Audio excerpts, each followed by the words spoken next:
Kalau pian sabrataan ini hanya cinta kepada Allah, tapi tidak cinta kepada Rasulullah, cinta ini akan ditolak oleh Allah. Demikian pula kalau pian ini cinta kepada Rasulullah, tapi tidak cinta kepada dzurriyyatnya Rasulullah, akan ditolak oleh Rasulullah.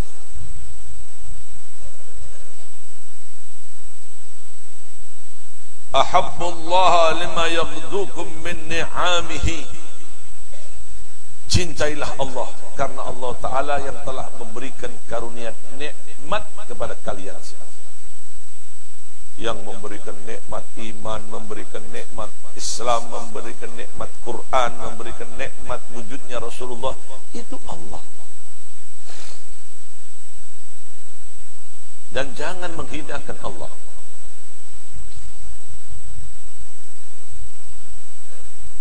Wa ahabbuni li hubbillah. Cintailah aku karena Allah. Jadi kalau umpamanya kalian ini cinta kepada Allah tapi tidak cinta kepada Nabi Muhammad, Allah akan menolaknya.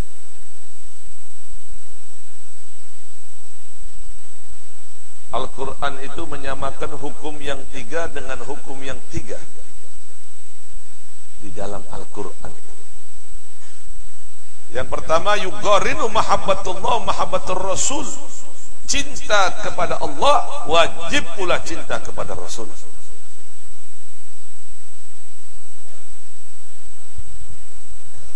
Bahkan begitu besarnya perhatian Allah kepada Nabi Muhammad, kesaksian orang masuk ke dalam Islam tidak cukup la ilaha illallah, belum dinamakan Islam.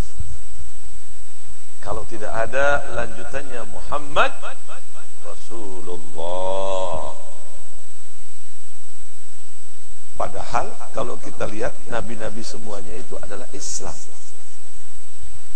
Nabi Adam Islam, Nabi Allah Musa Islam, Nabi Allah Dawud Islam, Nabi Allah Sulaiman Islam, Nabi Allah Isa, Nabi Allah Musa, semua Islam. Karena agama yang diterima oleh Allah Ta'ala hanyalah agama Islam. Inna dina indallahil Islam. Agama yang diterima oleh Allah Ta'ala hanya satu, agama berarti Nabi dari pertama Allah Ta'ala ciptakan semuanya beragama, wa man yabtaghi ghair Islam dinan falan yuqbalu minhu wa huwa fil akhirati minal khasirin. Barang siapa orang yang mengambil agama selain agama Islam, maka tidak akan diterima oleh Allah Ta'ala. Tidak diterima oleh Allah, ditolak oleh Allah Ta'ala. Tapi kenapa semua Nabi yang beragama Islam kok tidak ada syahadatnya? La ilaha illallah Adam Rasulullah, la ilaha illallah Nuh Rasulullah, la ilaha illallah Isa Rasulullah. Kenapa kok tidak ada semua ini? Karena kekasih Allah cuma satu, Nabi Muhammad SAW. Karena yang paling dekat dengan Allah, para nabi semuanya ini adalah Nabi Muhammad. Diciptakannya langit dan bumi ini hanya untuk wujudnya Nabi Muhammad. Pada saat Adam diturunkan dari surga, Adam menangis selama 300 tahun, tidak ada jawaban. Mohon ampun kepada Allah Ta'ala. Setelah memulai Adam bertawassul kepada Rasulullah, setelah Adam memulai bertawassul menyebut nama Rasulullah, saat itu pula datang ampunan Allah kepada Adam. Pada saat itu pula Allah Ta'ala meyakinkan, laulahu ma khalaqtuka, kalau bukan karena Muhammad ya Adam, aku tidak akan pernah ciptakan kau ya. Ini menunjukkan bahwa Rasulullah ini sangat agung, mulia. Syarat tiket orang masuk ke dalam surga. Syarat orang supaya dekat dengan Allah, syarat orang untuk menggapai rahmat dan barokat, syaratnya harus cinta terhadap Nabi Muhammad SAW. Makanya di pondok pesantren ini belajar ilmu agama untuk memperkenalkan selain keesaan Allah, keagungan Nabi Muhammad SAW.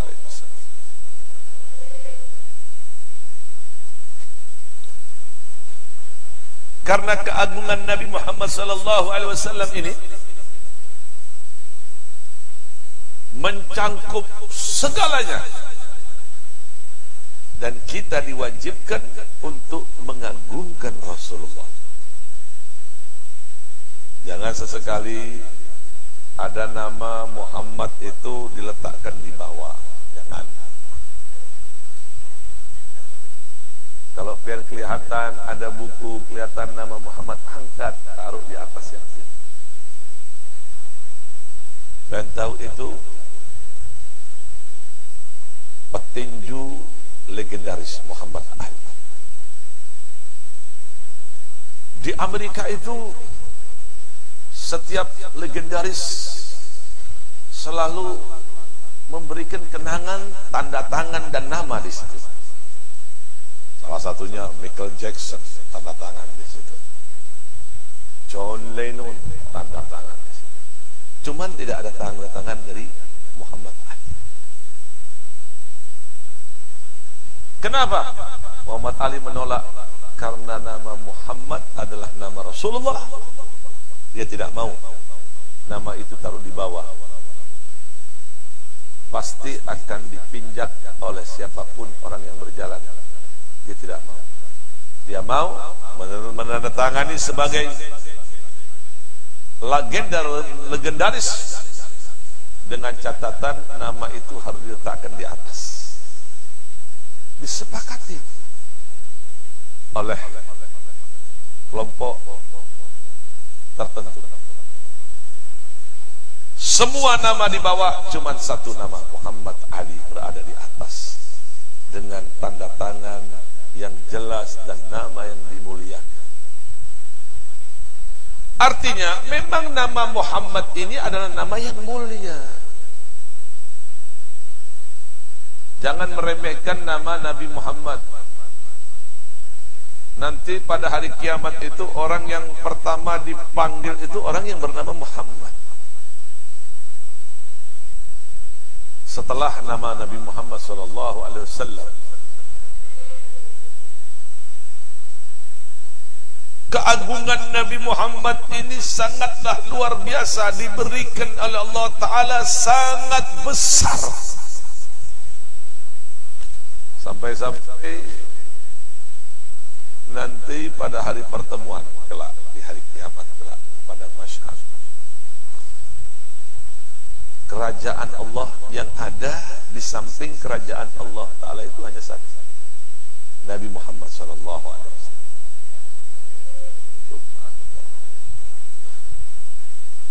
Makanya kita ini berusaha untuk menjumpainya walaupun fil manam. Nah, mohon kepada Allah Ta'ala, para santri ini kan proses belajar, proses perubahan pada dirinya, mencuci hal-hal yang tidak baik dengan ilmu yang ia tuntut.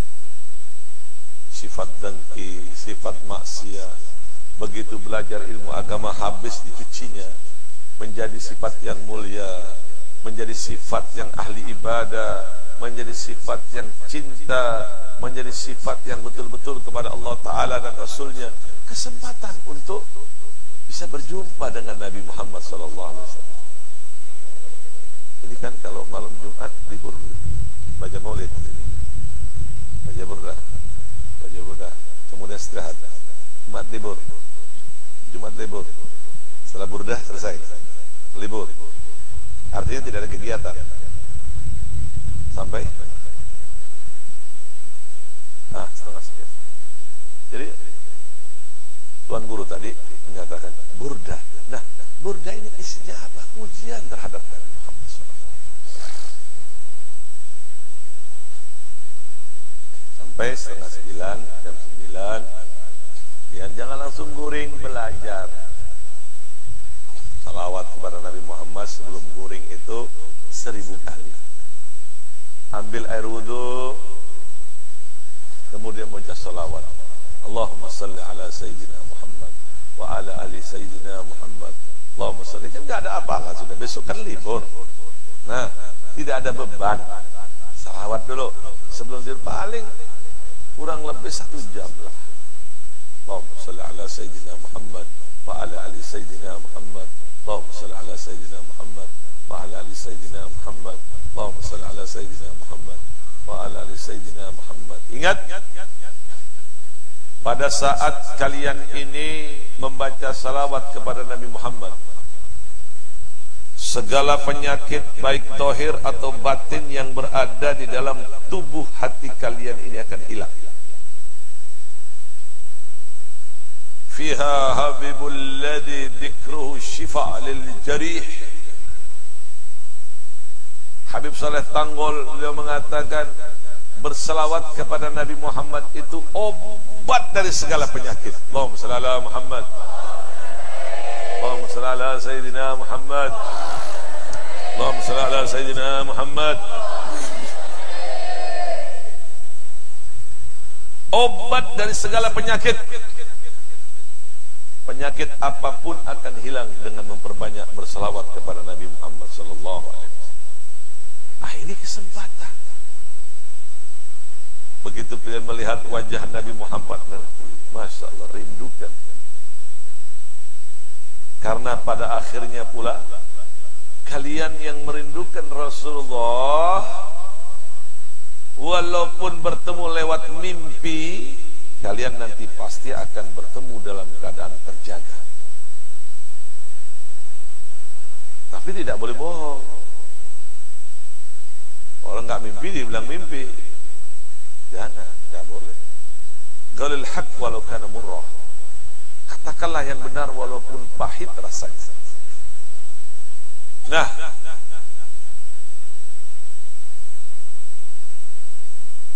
orang yang melihat Rasulullah dalam keadaan mimpi, Rasulullah menjamin akan melihatnya dalam keadaan terjaga. Sebagaimana dalam sabda Rasulullah sallallahu alaihi wasallam bersabda, "Man ra'ani fil manam fasayarani fil yaqdati." Barang siapa orang yang melihatku dalam keadaan mimpi, pasti ia akan melihatku dalam keadaan terjaga. Wala yatamatsalu syaitanu bi, karena syaitan tidak bisa menyerupai aku, kata Nabi. Allahumma shalli ala Muhammad. Allahumma shalli ala Muhammad. Nah, kalau pian itu bertemu dengan Rasulullah, mintalah pian ini supaya diberi pemahaman ilmu zahir, ilmu batin. Meminta doa kepada Rasulullah, doakan ulun ya Rasulullah, agar ulun yang belajar ini dibukakan ilmu zahir dan ilmu batin. Wah, sekejap. Kalau sudah Rasul berdoa, selesai. Selesai, dalam waktu singkat selesai. Tidak ada yang mustahil dengan doanya Rasulullah. Selesai.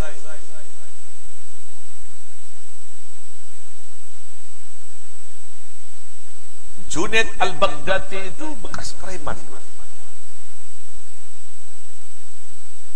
Singkatnya, dia adalah pegulat tangguh. Dia rela mengalah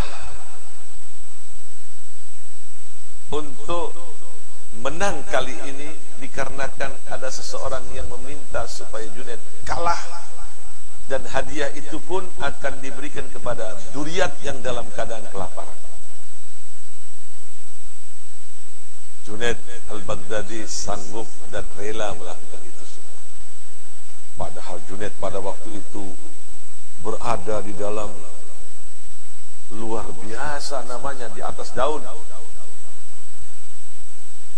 Namanya lagi ngetren, viral.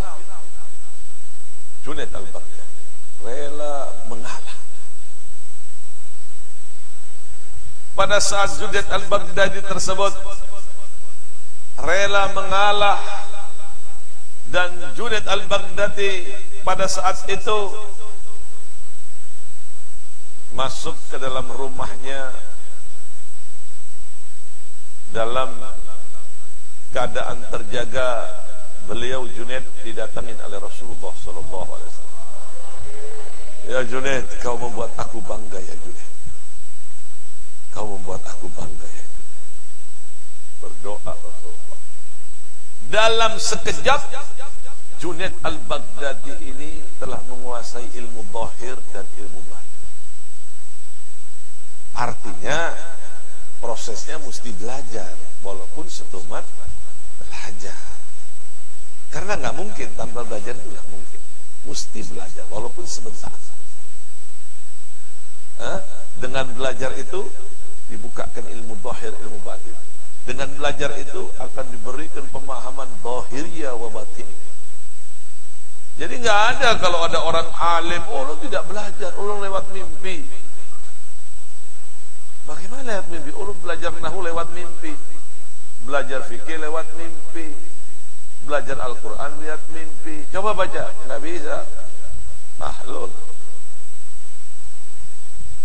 Jadi nggak bisa. Ilmu itu bukan warisan, tidak. Kalau kewalian, ya mungkin bisa. Kewalian, nggak bisa. Bisa. Kewalian itu bisa diibaratkan seperti sungai yang mengalir, dia akan turun ke bawah. Bisa. Berkat doa dari sang pemilik lautan wali. Seperti Syekh Abu Bakar bin Salim.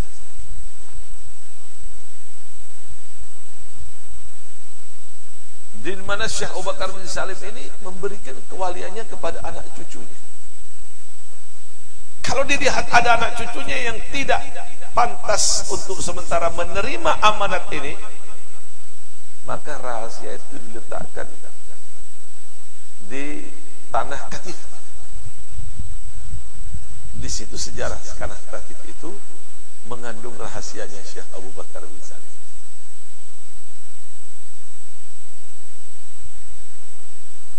Pada saat Syekh Abu Bakar bin Salim detik-detik mau meninggal dunia, murid beliau salah satunya adalah Yusuf bin Abid al-Maghrabi, dari Maghrabi sana, Maroko, mengulang-ulang di depan Syekh Abu Bakar bin Salim. Falamma qada Zaidun minha wataran, falamma qada Zaidun minha wataran, falamma qada Zaidun minha wataran. Dengan harapan Syekh Abu Bakar bin Salim menyambutnya dengan mengatakan zawajnakaha.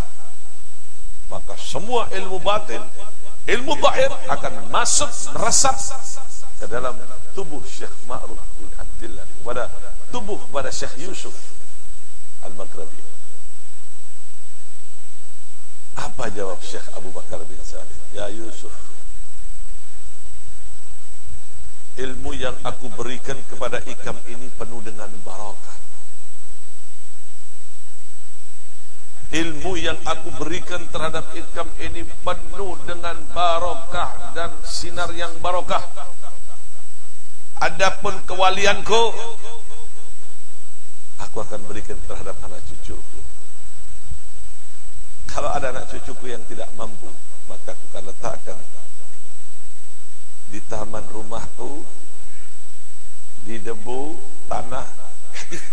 Ada mengatakan tanah Katif itu ya tanah yang ada di kuburan Syekh Abu Bakar bin Salim. Ada yang mengatakan mana ke tanah Katif itu yang berada di taman Syekh Abu Bakar bin Salim.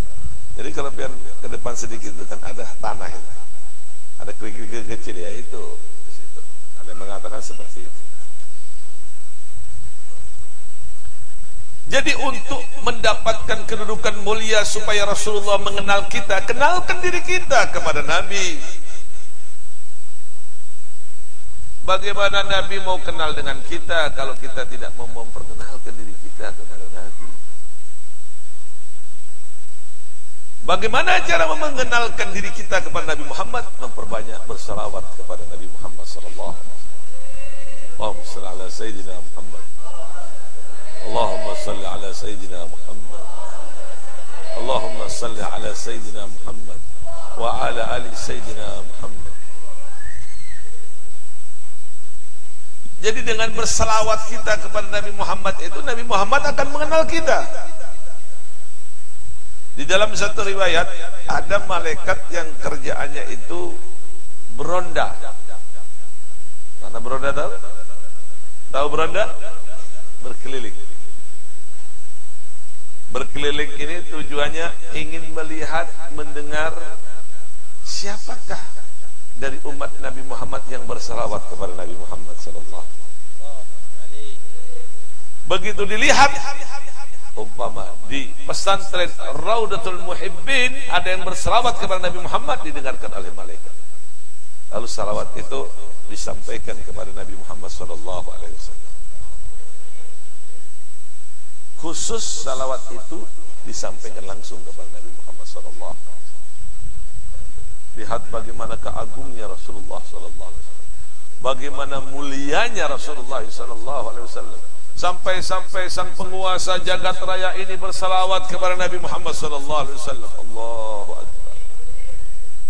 Makanya kalau kita ingin dekat dengan Allah, dekati Rasulullah, ikutin caranya Rasulullah, ikutin jejaknya Rasulullah.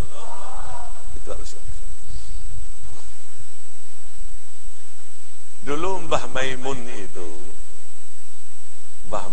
itu punya anak, salah satunya adalah Gus Naji.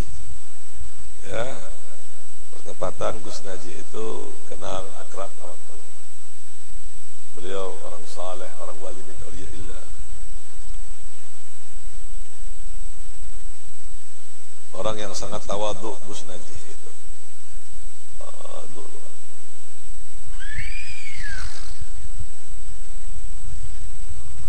Suatu hari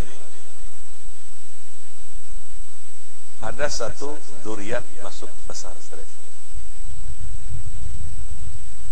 sambil mengatakan, tutup identitasmu, yang ditakutkan kau nanti akan dimanja dengan Tuan Guru Maimun Zubair. Oh baik kalau begitu. Sudah seperti biasa. Ya, tiba-tiba malam itu Tuan Guru Maimun itu mengetok pintu kamar duriat tadi. Assalamualaikum, assalamualaikum, assalamualaikum. Apakah ada duriat di tempat ini?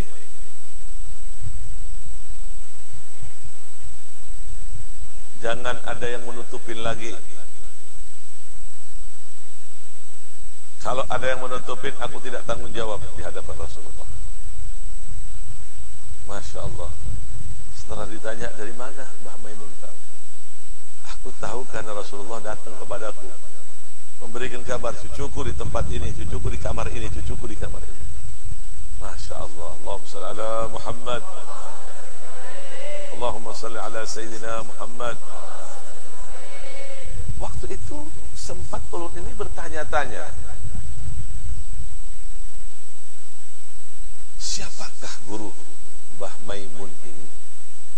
Begitu tingginya cintanya terhadap duriat, begitu takdimnya terhadap anak cucu Nabi.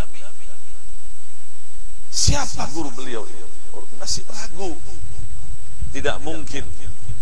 Kalau orang biasa ini, pasti gurunya ini adalah duriat. Karena ulun mengenal benar orang yang berguru dengan duriat itu, mengenal benar ya, cara untuk memberikan hal-hal itu sangat nampak sekali.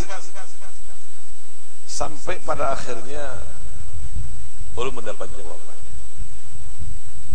bahwa salah satu dari tuan guru dari guru Syekh Maimun Mbah Maimun itu adalah Habib Alwi bin Abbas Al-Maliki. Pada saat itu habaib lagi dijelek-jelekin, masih ingat dulu ya? Ulama-ulama lagi dikata-katain, terutama Habib Rizik dikatain habis. Mbah Maimun mengingatkan, jangan kau hina cucu Rasulullah, jangan kau sakiti cucu Rasulullah. Mau kemana Ikam nanti ini? Pada saat penjabat-penjabat banyak datang kepada beliau, tidak goyah sedikit pun cinta beliau terhadap zuriat Nabi Muhammad sallallahu alaihi wasallam. Jangan kalian ini benci terhadap zuriat, jangan kalian benci terhadap zuriat. Lihat itu bagaimana ceramah-ceramah biar masih menetap dalam YouTube itu. Begitu cintanya beliau terhadap zuriat, begitu banyak zuriat datang kepada beliau. Sampai pada akhirnya beliau mengembuskan nafas yang terakhir berada di Mekkatul Mukarramah, dan dia dikumpulkan dengan beserta para zuriat Nabi Muhammad sallallahu alaihi wasallam dan dengan guru-guru beliau yang ada di Mekkatul Mukarramah di Ma'lah. Jadi kalau mau sampai kepada Rasulullah, jangan benci terhadap keluarga Nabi, jangan. Lalu bagaimana Habib kalau umpamanya ada zuriat yang perbuatannya tidak baik? Bagaimana ini? Ya, coba ada air panas lagi Pak Haji, siram lagi Pak Haji, air. Lalu bagaimana kalau umpamanya ada orang yang benci terhadap zuriat itu, ya, karena perbuatan tidak baiknya.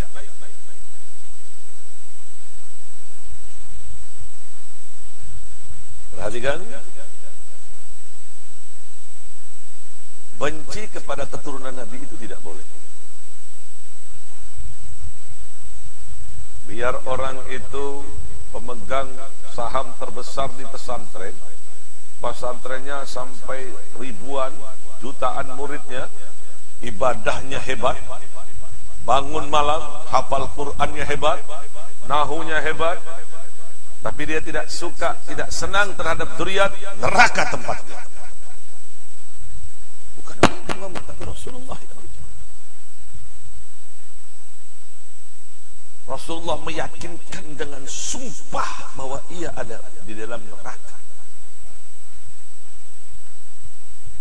Di dalam satu sabdanya Rasulullah bersabda, "Walladhi nafsi biyadih."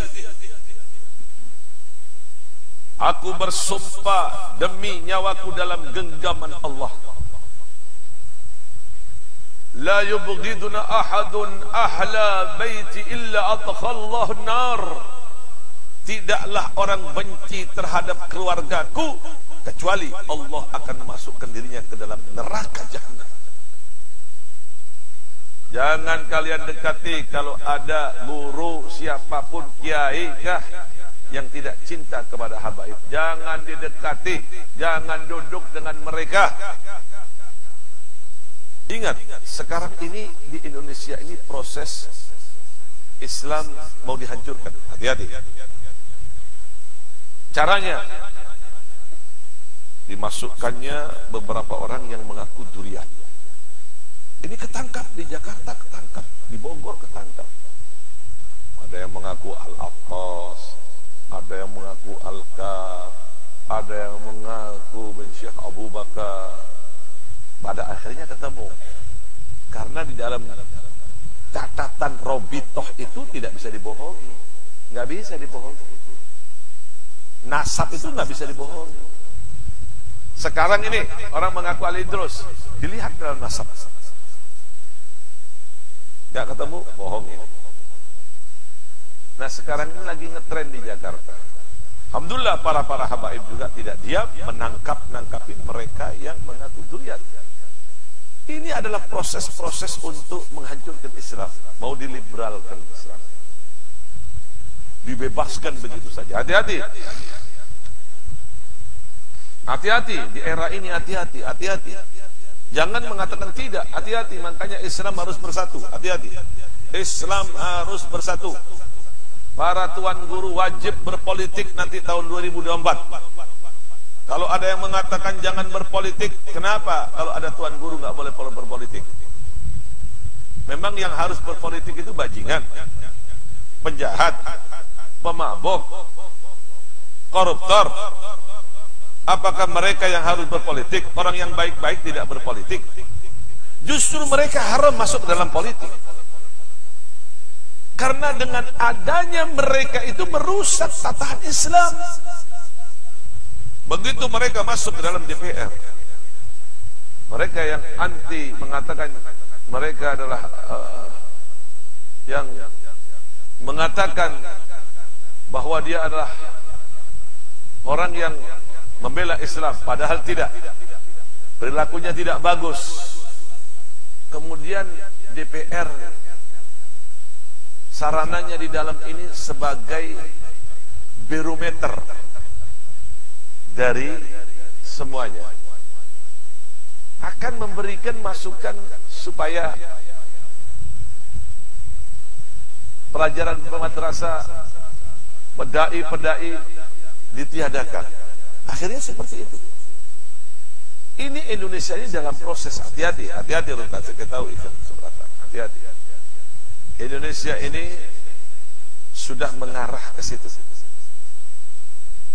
Jangan pian dengar kalau ada orang tuan guru yang tidak mau berpolitik. Minimal guru itu memberikan suara sehingga diikutin oleh para santrinya untuk memilih.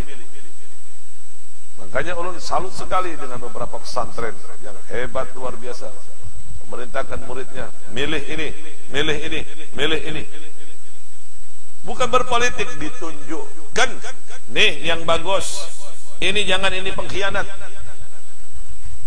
Kalau kita diam, mereka yang bergerilya. Akhirnya diadu antara ulama dengan umara, diadunya nanti. Nah, ini jangan sampai terjadi di Indonesia. Sekali lagi, tahun 2024 ini jangan salah pilih. Nanti ulun akan tunjukkan siapa yang harus dipilih. Jangan sekarang, nanti dekat-dekat. Karena kemarin ini sudah banyak utusan-utusan datang, lu nggak mau menemui, nggak mau menemui. Ulun kalau nggak suka nggak mau menemui. Saudara ulun yang menemui. Baik utusan ini, utusan itu, utusan ini, silakan. Silakan mau ziarah, silakan. Tapi kalau mau duduk, ulun mau berfoto-foto bareng tidak.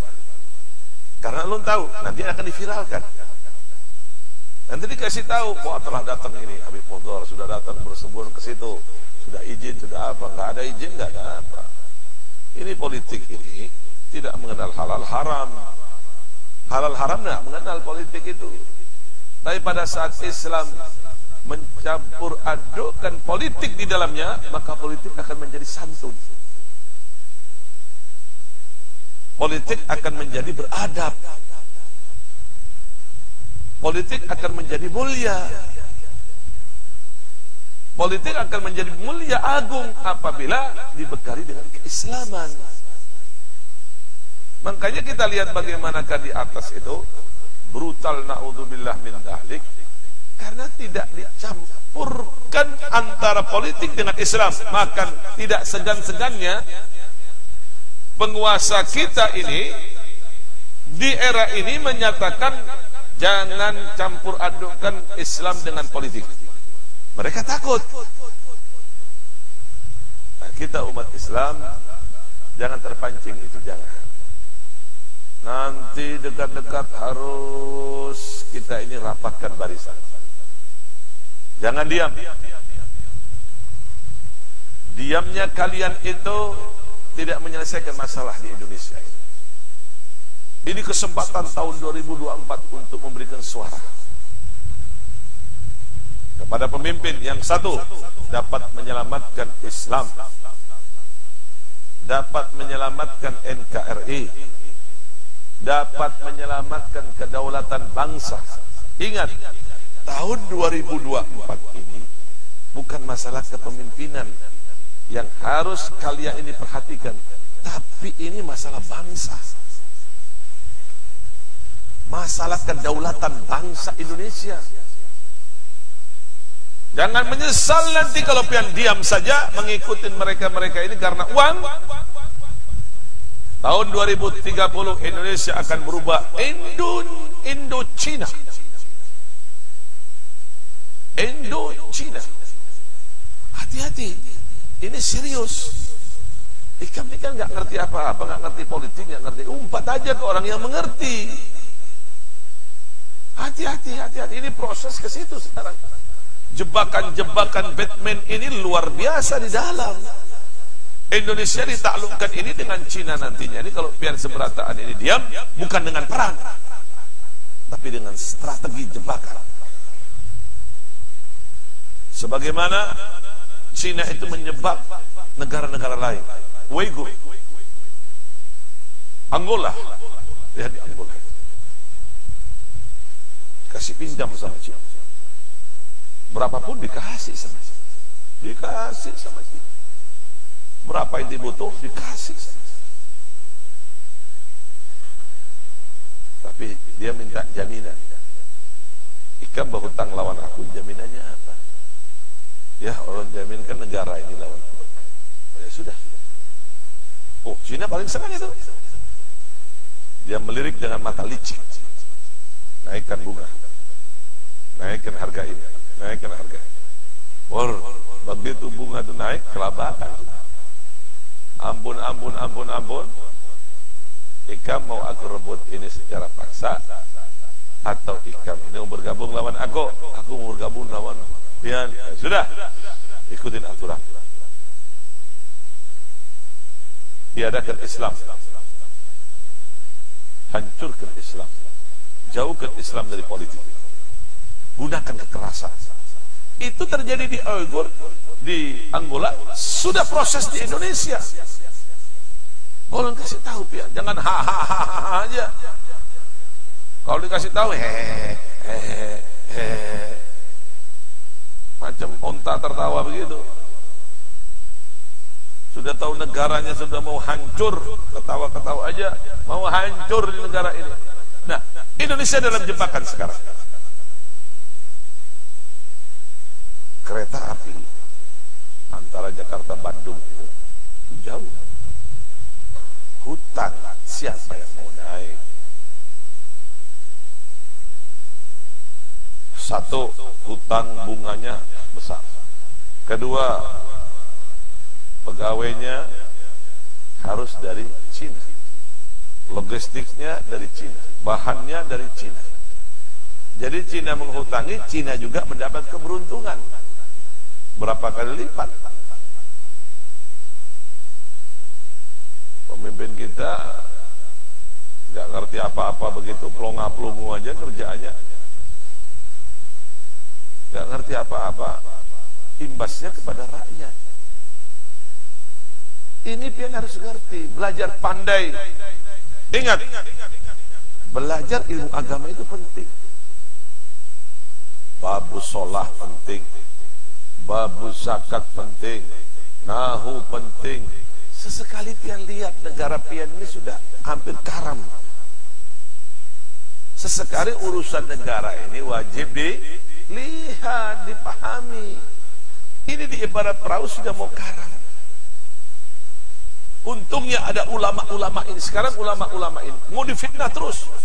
Bagaimana cara memfitnah ulama? Ya, adzan, sabar dulu. Adzan dulu. Suaranya yang bagus. Jangan suara adzan kayak suara keroncong begitu. Yang bagus suaranya.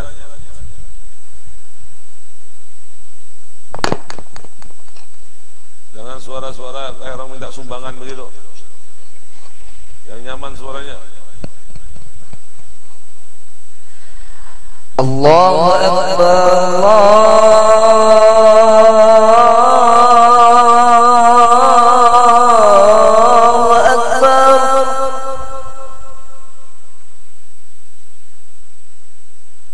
Allahu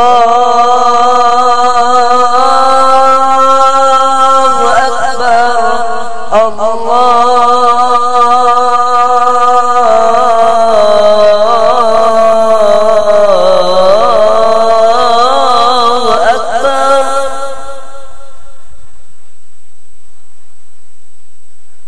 أشهد أن لا إله إلا الله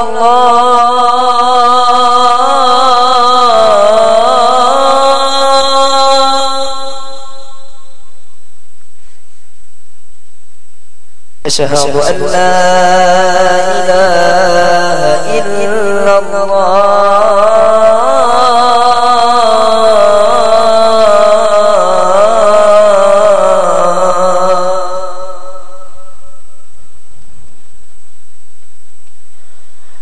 أشهد أن محمدا رسول الله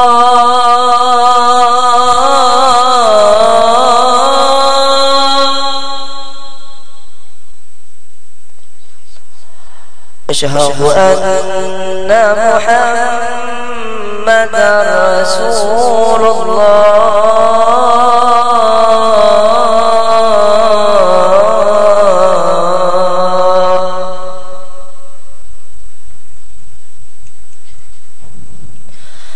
حي على الصلاة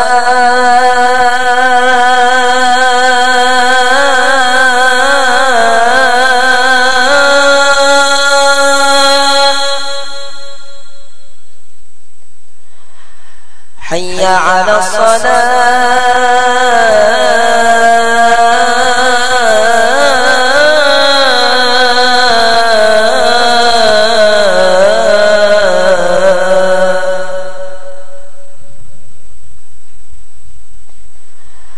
حي على الفلاح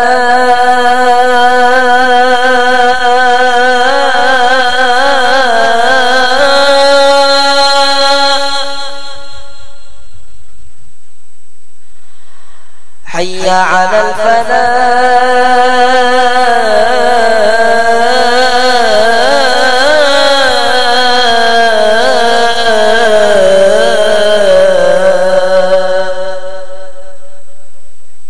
الله أكبر الله أكبر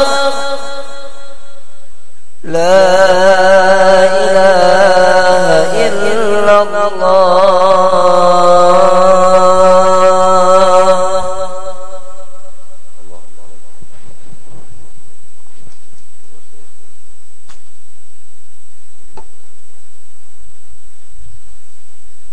Jadi kembali lagi tadi bahwa pentingnya kita ini melihat urusan yang berhubungan dengan negara. Jelas para santri tidak terlalu banyak memikirkan, nanti yang jelas umpat bagaimana apa yang dilakukan oleh Tuan Guru. Ikutin untuk pemimpin yang berpotensi membela agama, membela bangsa negara Indonesia. Titik. Itu nanti, tidak sekarang, nanti. Nanti Allah akan tunjukkan siapakah yang patut untuk kita ikuti agar Islam ini berjaya. Makanya sekarang Ustaz Abdul Somad, Ustaz Hidayat, mereka tetap salam sama Allah. Ayo rapatkan barisan sekarang. Ayo rapatkan barisan, jangan bercerai-berai. Kita ini mau diadu terus. Itu bazar-bazar itu dibayar oleh negara. APBN dari harta uang negara, pajak sampian semua yang bayar itu. Mereka menyuarakan untuk supaya Islam ini lemah. Hampir 2 triliun dana yang digelontorkan untuk membayar bazar-bazar ini.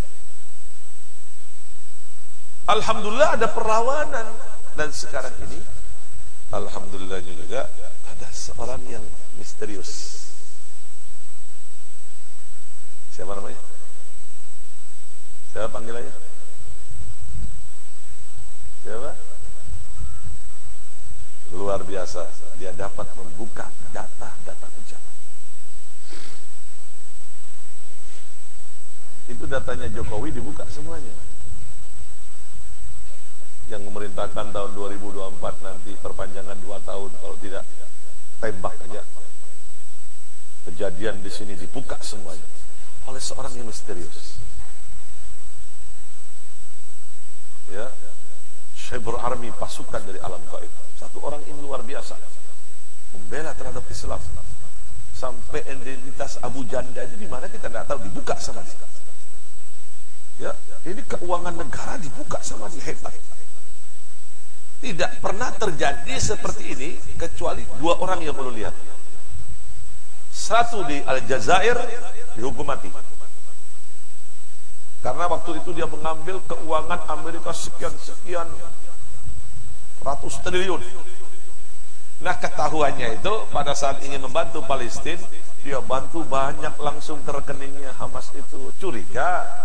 Nah, ini kan dipantau ini. Siapa uang banyak seperti ini? Dipancing, akhirnya keluar sampai dieksekusi, mati. Kedua ada di Indonesia. Tapi dia berjanji, aku tidak akan memperjualbelikan data negara yang aku lakukan untuk membela Islam. Dia tutup mukanya dengan topeng. Aku akan membela Islam. Dibuka data itu, misalnya di HP-nya Haji Rafi ini, apa yang di HP itu dibuka siap. Hebat tidak? Itu belum pernah terjadi.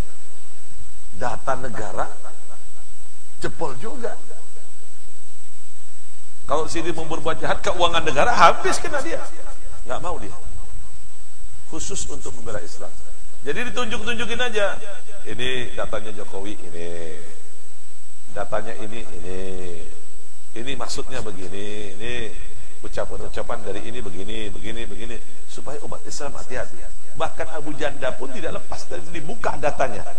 Oh, ternyata orang Cianjur, nomor HP-nya lengkap, namanya lengkap, alamatnya lengkap, seberataan lengkap. Nah, jadi kita kan tahu, oh begini. Makanya sekarang ini para ulama dan para pejuang untuk NKRI ini bersatu. Kalau tidak dilawan hancur. Ya tak tahu ini. Hancur Indonesia ini, hancur. Karena untuk menghancurkan Indonesia sekarang ini tidak dengan perang. Jadi gampang sekali dengan memberikan hutang. Sekarang sudah hutang 7 triliun lebih. 7.000 triliun lebih. 7.000 triliun lebih. Dan sertifikat semuanya berada di tangan Jinping. Aku mau minta uangku, mana? Kalau tidak aku ambil. Mau aku bicara apa? Nah, seperti itu. Makanya tidak boleh diam. Ulama tidak boleh diam. Makanya mereka itu, orang-orang luar itu terus yang dihantam ulama. Karena kekuatannya ada pada ulama sekarang.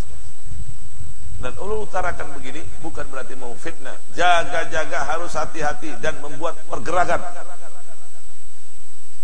Apa pergerakannya di situ? Satu, jangan masuk ke supermarket. Jangan masuk ke minimarket. Ya, karena ini menambahkan kekuatan mereka. Masuk ke pribumi.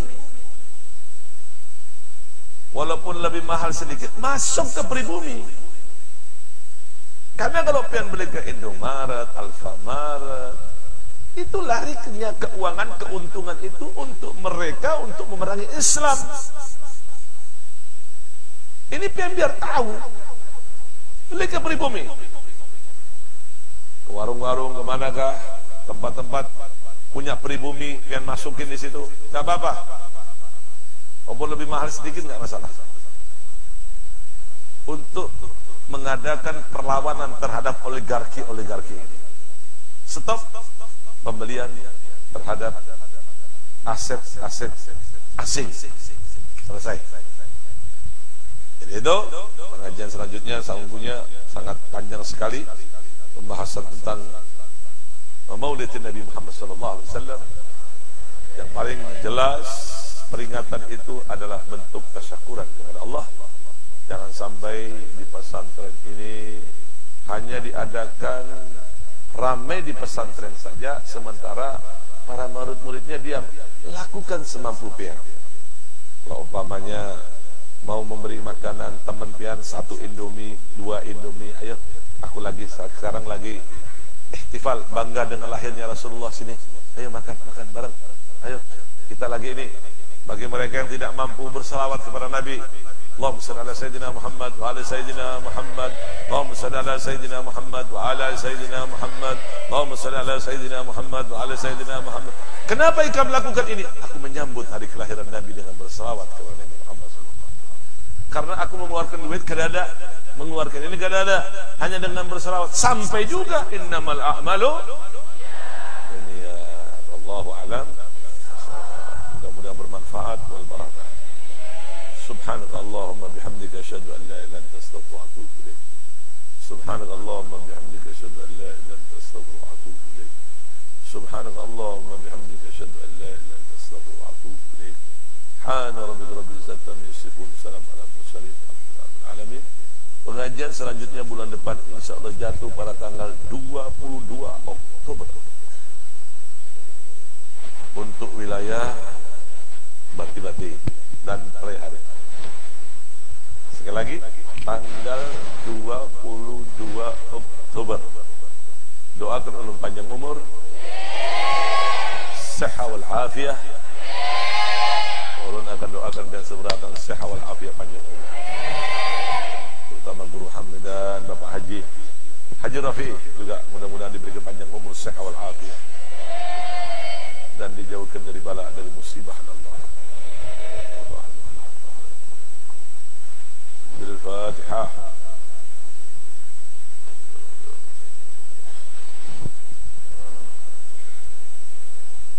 Al-Fatihah.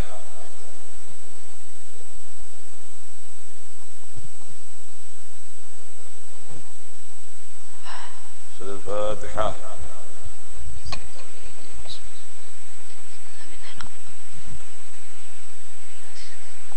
Mudah-mudahan bermanfaat. Wabarakatuh. Subhanallah rabbil izzati amma yasifun. Assalamu ala mursalin.